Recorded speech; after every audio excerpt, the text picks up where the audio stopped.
Bagaimana keadaan mereka yang beriman kepada Allah Azza wa Jalla? Saya angkat contoh kisah yang luar biasa. Ini kisah hampir semua pengajian saya selalu sampaikan untuk sebenarnya membakar iman saya sendiri gitu ya.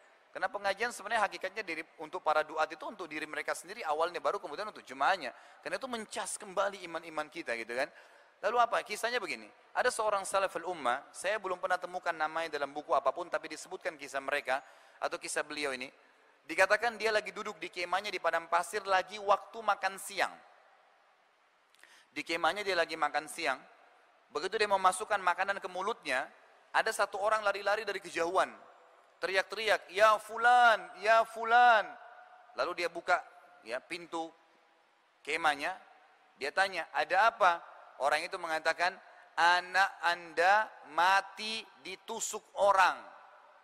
Jadi anaknya ini bukan mati biasa ya, mati dibunuh orang. Orang ini persilakan tadi tamunya masuk, kemudian dia ambil tadi suapan makanan yang belum sempat dimasukkan, lalu dia makan. Yang bawa berita penasaran, ya fulan, anak anda mati ditusuk orang. Dia langsung berhentikan tangannya dan dia mengatakan kalimat begini, inna lillahi wa inna ilaihi raji'un. Kami milik Allah, kami hanya akan kembali kepada Allah. Lalu dia masukkan makanan ke mulutnya. Ini berita anaknya mati ditusuk orang ya.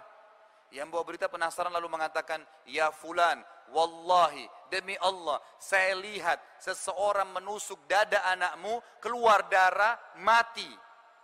Orang ini tadi waktu habis sementara ngunyah makanan, diberhentiin kunyahnya lalu dia bilang begini, inna lillahi wa inna ilaihi raji'un, kami milik Allah, kami akan kembali kepada Allah. Lalu diambil lagi suapan, dimasukkan ke mulutnya. Artinya tetap santai. Yang bawa berita penasaran, dia bilang apa? Demi Allah wahai fulan, yang saya bayangkan, makanan depan anda ini anda akan buang semuanya, anda akan lari dan balas dendam kepada siapa yang bunuh anak anda. Mungkin kalau kita di posisi orang ini sama, gitu kan? Bagaimana caranya anaknya dibunuh teman tetap santai? Apa jawaban dia? Perhatikan, orang yang beriman kepada Allah terbentuk karakter kebahagiaan selalu dalam hatinya, walaupun dalam keadaan musibah besar datang anaknya lagi dibunuh. Dia katakan apa? Wahai saudaraku, kami adalah kaum, sekelompok orang yang beriman tentang adanya Tuhan Allah, dan Allah Tuhan kami telah mengajarkan kepada kami kalau musibah datang, yang paling pertama adalah kami mengucapkan kalimat istirja, inna lillahi wa inna ilaihi raji'un, kami milik Allah, kami akan kembali kepada Allah, dan saya sudah mengucapkan itu.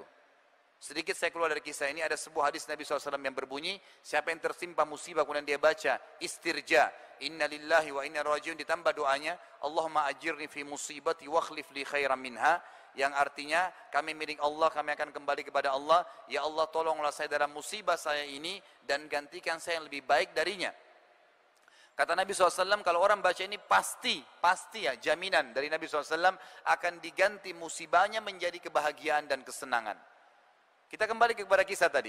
Orang ini mengatakan, saya sudah ucapkan kalimat istirja. Dan, perhatikan ini ya, ini iman yang luar biasa dan akidah. Dan anak saya mati ditusuk orang, itu dia mati karena ajalnya sudah datang. Kalau ajalnya belum datang, dikeroyokin dengan 1000 orang pun tidak akan mati. Siapa yang bisa meyakini ini? Orang yang beriman kepada Allah. Kalau tidak beriman tidak bisa. Kalau belum ajalnya tidak akan mati. Bahkan jemaah sekalian, saya keluar sedikit dari kisah ini. Anda perlu tahu bahwasanya segala sesuatu itu punya ajal, bukan cuma manusia. Apa itu ajal? Kalau saya bahasakan bahasa saya pribadi ya, tanggal expire. Bukan cuma obat, kita juga begitu. Ada seorang sahabat, pembantunya pernah pecahin piring, dia marah sama pembantunya. Lalu Nabi SAW dengar, Nabi SAW mengatakan kepada pemilik rumah tadi, yang punya piring dan pembantu itu mengatakan, Nabi SAW berkata padanya, jangan kau marah dengan pembantumu, karena piring yang dipecahkan oleh pembantumu itu punya ajal, sebagaimana kamu punya ajal. Kalau bukan pecah di tangannya, akan pecah di tanganmu. Semua punya ajal, semua punya tanggal expire. Nggak mungkin tidak. Kalau anda naik mobil, naik motor, bannya, motornya pecah, nggak usah marah. Dalam Islam kalau terjadi musibah, istirja, kemudian cari jalan keluarnya. Langsung, sudah tinggal ditambal atau ganti ban baru. Nggak usah lagi dibahas kenapa terjadi atau marah-marah. Karena dengan marah-marah tetap tidak kembali lagi ban kita. Dan ajal bannya memang sudah sampai.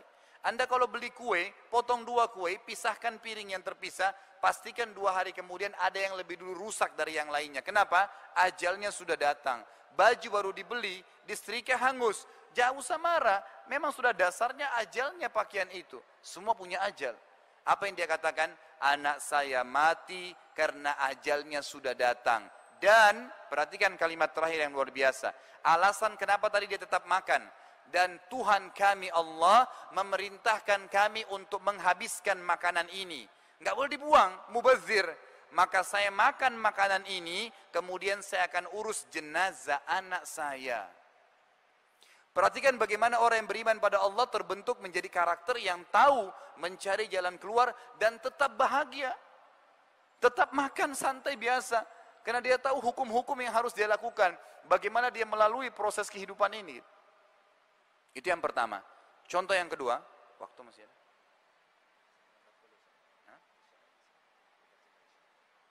Jam berapa? Baik.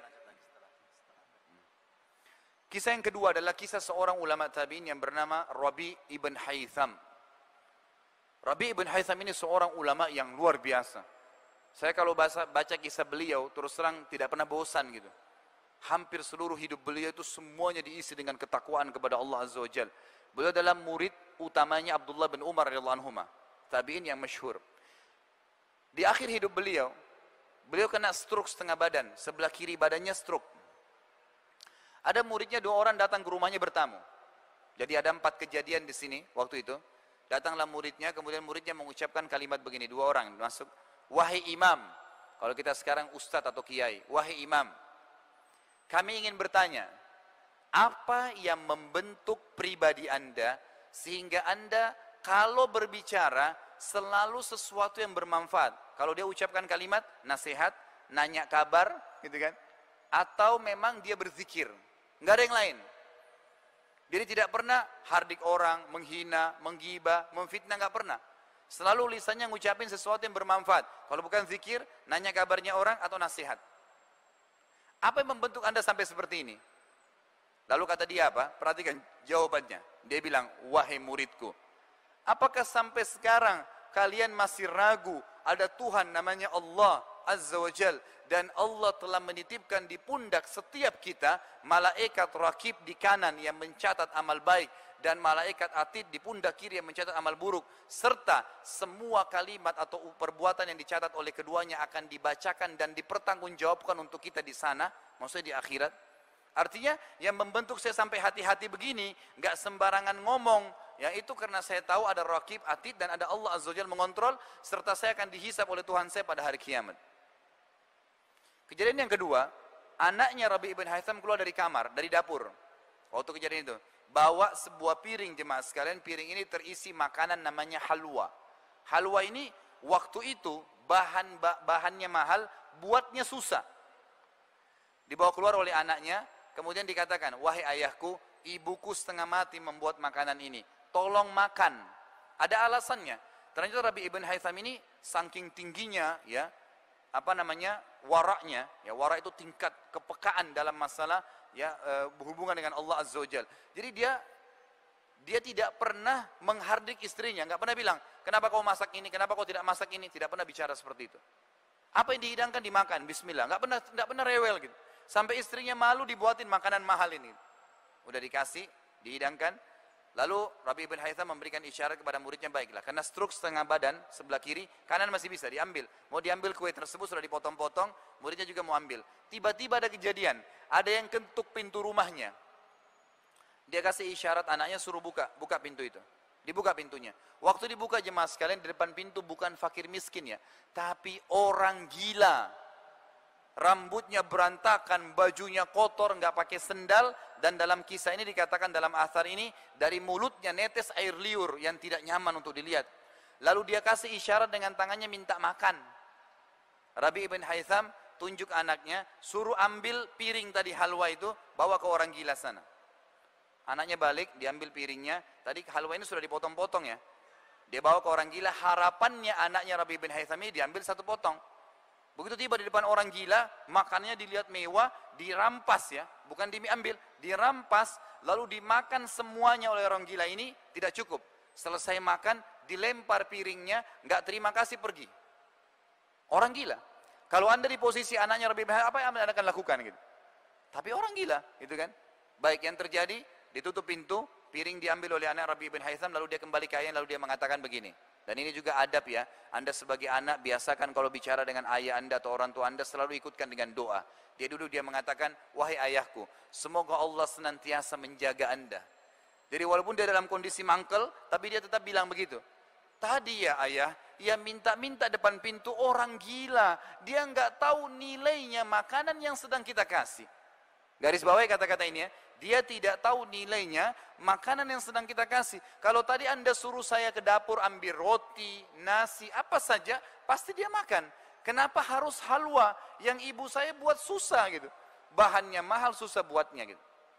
Lalu yang terjadi, kata Rabi bin Haytham, ya ini jawaban orang yang beriman berbeda ya. Dia mengatakan, ya waladi, illam yadri, fallahu yadri. Lan tanalu birra hatta tunfiqu mimma tuhibbun. Wahai anakku, kalau dia tidak tahu nilai makanan yang sedang kita kasih tadi halwa itu, mahalnya, susah buat bahannya, nggak penting buat saya, karena Allah tahu nilainya makanan itu. Lalu dia bacakan ayat, kalian tidak akan mendapatkan balasan sempurna dari pahala sampai kalian menginfakkan apa yang paling kalian cintai. Begitu terbentuk karakternya.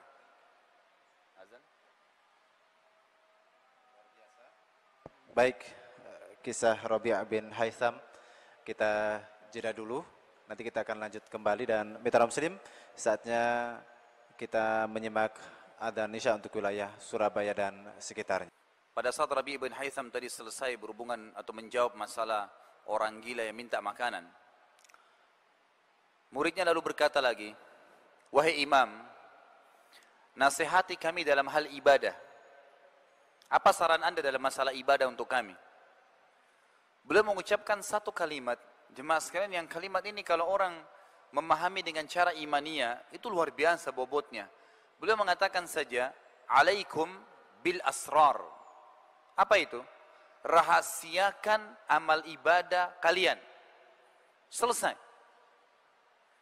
Kalimat ini bobotnya luar biasa gitu. Artinya, kalau memang mau terima pahalanya pada hari kiamat, sempurna pahalanya, bisa menjadi penyebab timbangan kita berat, bisa menyebabkan masuk ke dalam surga, maka ikhlaskan niat, sembunyikan. Kata ulama, salah satu penyebab utama daripada keikhlasan datang adalah merahasiakan ibadah. Berapa banyak orang subhanallah, badannya dikatakan, pada saat selesai sholat malam, kemudian pagi hari masuk kantor, pegel badan saya. Kenapa? Tadi malam tahajud. Ada orang, baru aja temannya ngomong, kayaknya hari Senin nanti saya mau puasa. Oh, saya sudah 2 tahun, 3 tahun puasa Senin Kamis. Kalau anda niatnya memang ibadah untuk dipuji oleh orang, tidak usah repot-repot pagi-pagi, malam-malam sholat, kemudian pagi, kemudian ceritain di kantor, nggak usah. Ambil sejadah, ketuk rumahnya orang itu jam 2 malam, lalu tebar sejadahnya, saya mau sholat tahajud, lihat. Begitu, ya apa bedanya? Dan ini sekaligus saya ingatkan, mudah-mudahan ini menjadi nasihat. Tolong sekali lagi, saya tadi lupa sampaikan di awal, kalau ada sesuatu yang saya sampaikan nanti di sini dalam bentuk nasihat, saya tidak pernah niatnya ingin menyinggung siapapun. Niat saya lillahi ta'ala ingin memberikan nasihat, mudah-mudahan ini bisa memperbaiki apa yang keliru dari perilaku kita. Di Indonesia ini karena sekarang berhubungan dengan musim haji, sudah menjadi tradisi kita, itu kalau pergi haji mengadakan acara walimatus safar. Pertama, dari sisi kosakata jemaah sekalian, walima itu dalam hukum syar'i kita hanya dipakai untuk acara perkawinan. Belum pernah ada dalil dalam syar'i kita, dalam hadis Nabi SAW, bahwasanya walima dipakai untuk istilah yang lain. Memang untuk acara perkawinan. Tapi kita membuat acara, maka dibuatlah istilah walima. Penggunaan kosakata bahasa Arabnya sudah salah, tambah lagi safar supaya dikatakan benar. Sekarang saya tanya, banyak jemaah haji saya, itu kalau mau berangkat saya tanya, untuk apa Bapak Ibu adakan walima safar? Oh, untuk minta maaf Ustaz sama orang-orang. Baik, saya jawab, minta maaf itu dalam Islam diperintahkan sepanjang tahun, bukan pada saat mau haji. Oh, supaya saya didoakan Ustaz sama orang-orang. Salah, Anda yang mau ibadah pergi haji, Anda yang doakan orang. kok terbalik minta didoain gitu. Apa bedanya orang yang adakan walimah safar mau pergi haji itu dengan orang yang mau sholat tahajud nanti malam, siang harinya undang orang makan, baru bilang begini, doain ya, nanti malam saya mau tahajud. Apa bedanya? Sama, mengiklankan ibadah, gitu kan? Padahal sebenarnya para ulama salaf kita, kalau kita dengar kisah para sahabat, para tabi'in, mereka ada yang pergi haji pulang, tidak ada yang tahu kalau dia pergi haji. Pergi umroh, nggak ada yang tahu, pergi pulang. Mereka pergi jihad, pulang dari medan perang 3 bulan kemudian, teman-temannya kira dia baru datang dari perniagaan, padahal dari medan perang. Nggak ada yang tahu. Kita subhanallah, baru ibadah sedikit saja sudah luar biasa, seluruh orang tahu. Bagaimana bisa Allah Azza wa Jalla terima itu? Sementara dalam hadis sahih riwayat Abu Daud dikatakan, "Innallaha la yaqbalu min amalin illa ma kana khalisan liwajhi." Allah tidak akan terima sebuah amal kalau kecuali kalau itu ikhlas dikerjakan. Ikhlas bagaimana disembunyikan, dirahasiakan. Kecuali memang kita harus terang-terangan, kayak sholat berjamaah itu pun kita kontrol gitu kan. Tapi masalah ibadah yang memang dasarnya disembunyikan, sholat tahajud, sholat sunnah, sedekah, apa saja ibadah yang lainnya maka dirahasiakan. Ada seorang salaful ummah 25 tahun jemaah sekalian berinfak, itu tidak ada yang tahu kalau dia berinfak, termasuk yang terima infaknya dia. Disebutkan dalam beberapa athar yang sahih bahwasanya ada seorang salaful ummah dari golongan tabi'in dan dari cucu Nabi SAW dulunya ya, dari keturunan Hasan. Itu memang dalam riwayat yang sahih dan memang dia adalah orang yang memahami sunnah nabinya alaihi salatu wassalam. Dia menjadikan target setiap malam dia harus membantu 100 kakak muslim yang miskin di Madinah. Habis sholat tahajud, sebelum ke masjid sholat subuh dibungkus gandum sekilo-sekilo. Sampai 100 kilo ditaruh di karung besar lalu dipikul. Naik kuda, ditaruh di rumahnya orang-orang miskin yang jadi target. Taruh, tinggalkan. Tidak diketuk ya. Ini dari saya, enggak. Taruh, ditinggalin. 25 tahun. Orang yang terima infaknya itu tidak tahu kalau dia yang kasih gitu. Saking jaga keikhlasannya luar biasa. Kapan ketahuan? Pada saat dia mati. Waktu dia meninggal dunia, gitu kan? Baru ketahuan karena bantuan itu berhenti pada saat dia meninggal dan pada saat jenazahnya dimandikan di pundak sebelah kanannya ada bekas warna hitam karena sering pikul barang berat. Orang lain lagi di antara salaful ummah ada yang puasa Senin Kamis, bukan nggak boleh sampaikan ke istri ya, tapi dia ini pribadi dia berijtihad, dia puasa Senin Kamis dari awal nikah sampai 20 tahun istrinya nggak tahu kalau dia puasa Senin Kamis. Bagaimana ceritanya? Dia punya toko di tengah pasar Baghdad, setiap pagi disiapin sarapan sama istrinya. Kalau tiba hari Senin Kamis, sudah disiapin, dia nggak bilang, maaf saya puasa, enggak. Bungkusin buat saya bawa ke toko. Dibawa pada waktu makan siang dikasih fakir miskin. Dia pulang rumahnya setelah sholat maghrib. 20 tahun dia puasa Senin Kamis, istrinya nggak tahu gitu. Itu bagaimana mereka pekahnya menjaga amal ibadah gitu. Bagaimana dengan kita subhanallah yang baru 2 tahun puasa Senin Kamis, mungkin baru infak ke yayasan 1 juta, sudah seluruh dunia tahu infak itu. Maka nasihat Rabi' bin Haytham luar biasa, beliau mengatakan, alaikum bil asrar, rahasiakan amal solehmu, selesai. Lalu kejadian yang keempat jemaah sekalian, waktu itu ya, pas azan duhur. Ini bagi anda yang masih malas ke masjid, terutama laki-laki, ambil pelajaran dari kejadian ini, luar biasa gitu. Orang ini stroke setengah badan. Dia dengar azan duhur, dia kasih isyarat anaknya, suruh nopang badannya yang stroke sebelah kiri itu. Datang anaknya ditopang. Muridnya bilang, waktu saya lihat dia ditopang, dia kasih isyarat anaknya minta diantar masjid, sholat berjamaah. Stroke setengah badan nih. Muridnya bilang, saya datang ke sisi kanannya, menopang tangan kanannya. Lalu saya bisikin kalimat, saya bilang, wahai imam. Muridnya bilang kepada gurunya, wahai imam, Anda punya uzur secara syar'i, boleh sholat di rumah. Udah stroke, silakan sholat di rumah gitu.